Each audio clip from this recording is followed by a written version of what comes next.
Welcome to the deep dive. Yeah. Okay, today we're heading, metaphorically speaking, to Gloversville, New York. We're doing a deep dive into their urban renewal efforts, specifically this project called the Glove City Lofts. It's a $21 million deal. Right. And we've looked through a bunch of sources on this. The main insight, I think, is seeing how a post-industrial city is trying to build its future, not, on bringing back old factories, but on something different, culture and strategic development. Exactly. It feels like a real case study in collaboration, public-private partnerships, smart financing, careful site selection. And the hook for you listening is really seeing how they're using the arts, specifically as an economic engine downtown. It's pretty direct. Yeah, that's the core idea. If you're interested in, say, municipal planning or complex real estate development, our mission here is to really break down the moving parts, like who did what, the developer, the local growth center, how did they cobble together the funding, and why the arts. This whole project, taking this, well, frankly, derelict property and turning it into 75, they call them hip Manhattan-style loft apartments. Right. It's meant to be like tangible proof that the city is turning a corner, shifting away from that old industrial past. Okay, so let's get into it. This $21 million investment designed to really spark life back into downtown Gloversville. All right, first up, the players. Who's involved? On the private side, there's Kearney Realty and Development Group. They're based downstate in Baldwin, New York. Okay. Then you've got the public side. City leadership, naturally, Mayor Vincent DeSantis, Yeah. and this really key local group, the FCCRG. Ah, yes, the Fulton County Center for Regional Growth. They pop up everywhere in the sources. Crucial entity. Definitely. And there's this great little story and anecdote about how Kearney, the developer, even got interested in Gloversville back in 2019. He meets with Mayor DeSantis, and apparently, while they're talking, they get absolutely hammered by this freak storm. Oh, wow. Like literally. Yeah, the developer called it a microburst tropical storm, soaked them both, turned Kearney's umbrella inside out. Haha. Okay.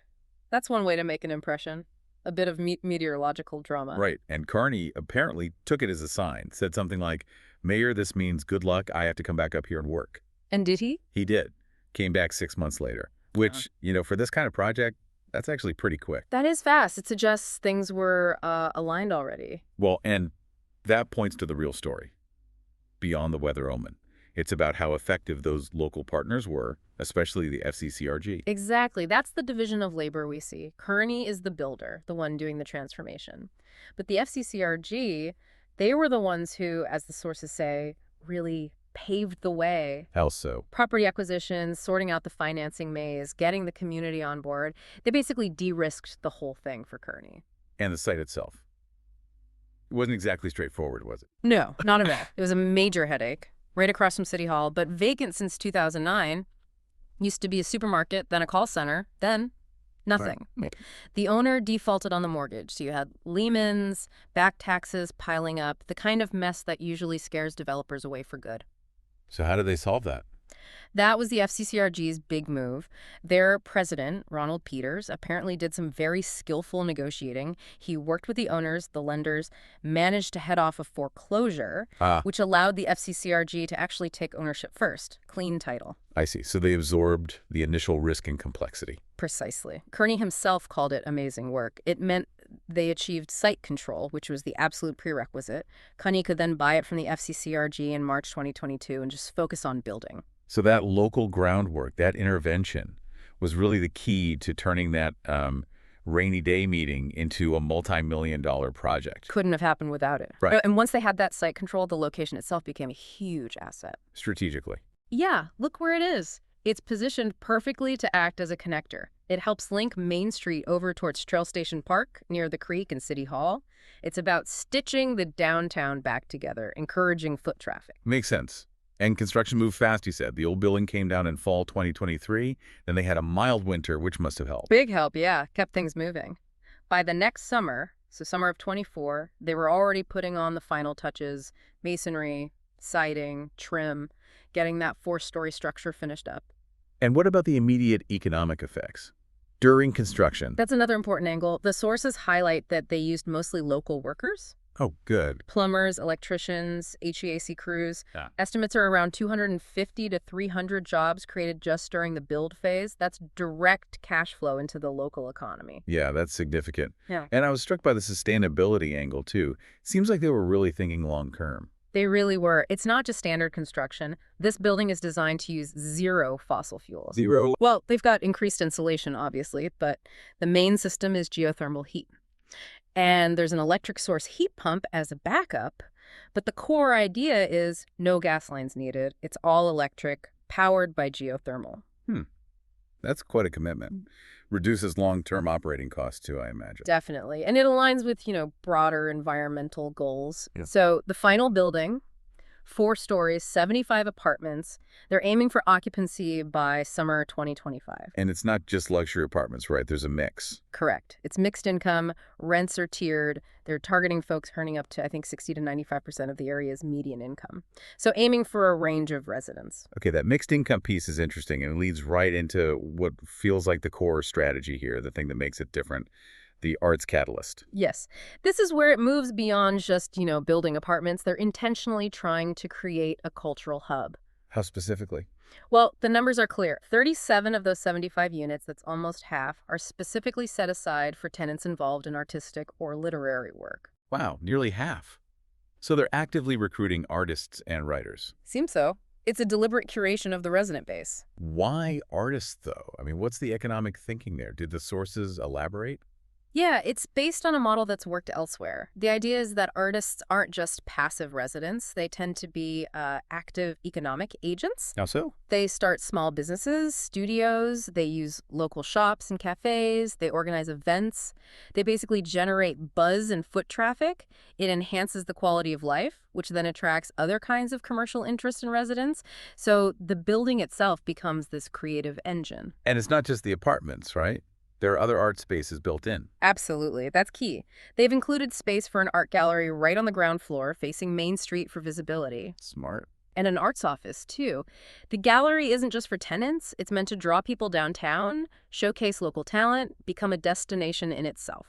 Has this developer, Kearney, done this before? Yes, they have a track record. Their project Loft on Main in Peekskill won an award for exactly this kind of arts-driven revitalization, so it's a tested concept for them. Okay, it makes a lot more sense when you framed it against Gloversville's history. This huge leather manufacturing past. Right, the Glove City. Thriving late 19th, early 20th century.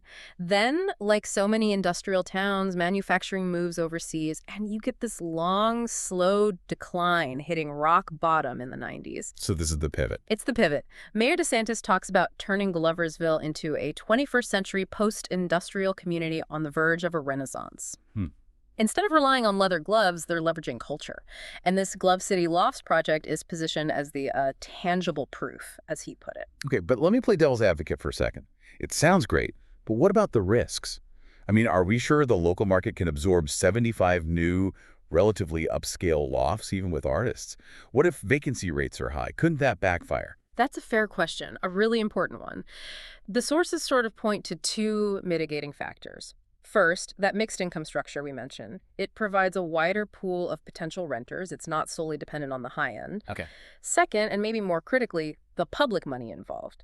That $1.25 million from the state DRI grant, that wasn't given lightly. Right, there's due diligence. Exactly.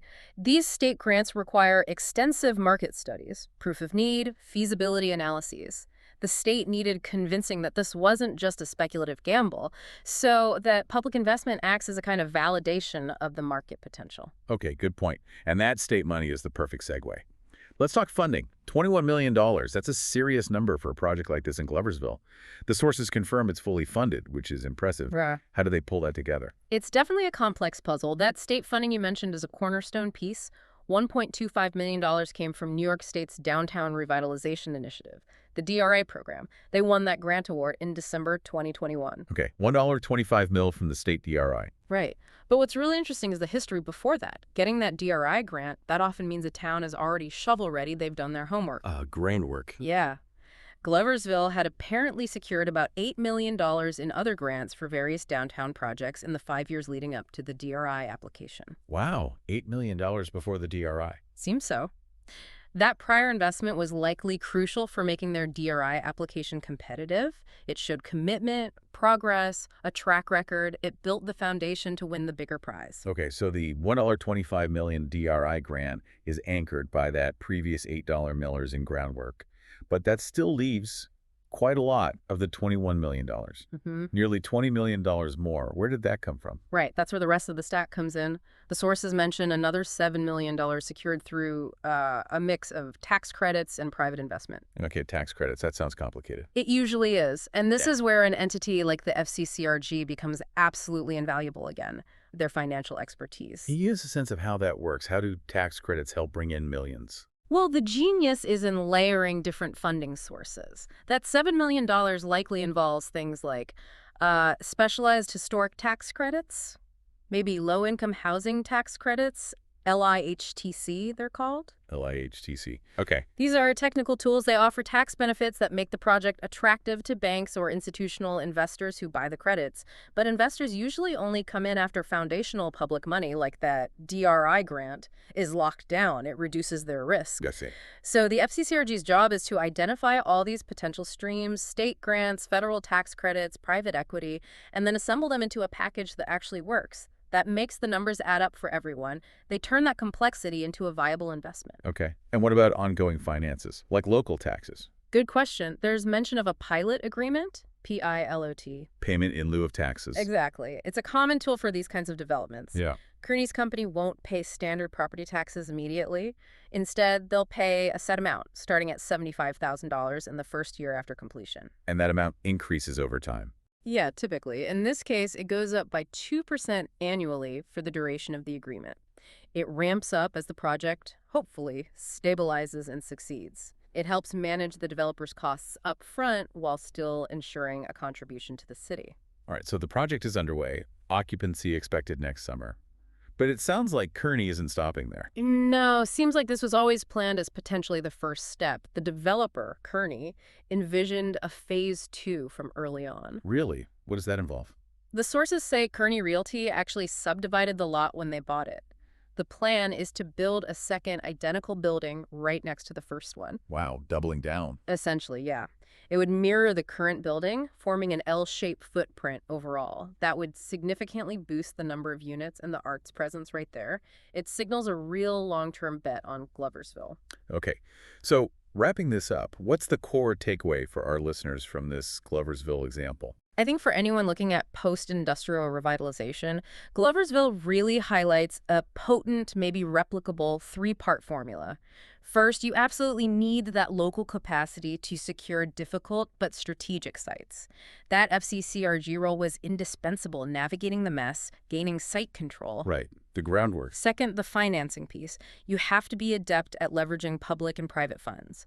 Using smaller local grants to build credibility for bigger state programs like the DRI, and then using that to unlock tax credits and private investment, it's a layered approach. Okay, site control, complex finance. Yeah. And the third part. And third, the intentional use of culture.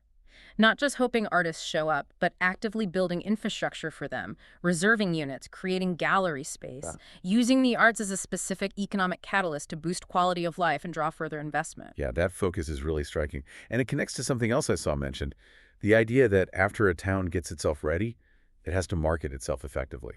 This project, Glove City Lofts, it feels like it does both things at once. It is the revitalization, the physical change.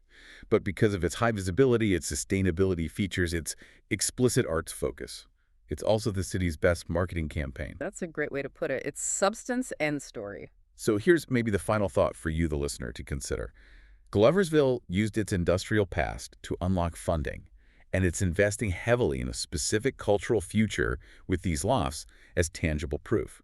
So the question becomes, if your local post-industrial town suddenly got control of a key downtown site tomorrow, what specific lever of financial, cultural, maybe something else entirely would you pull first to send that same clear signal of a serious long-term comeback to the private sector? What's the equivalent tangible proof needed where you are?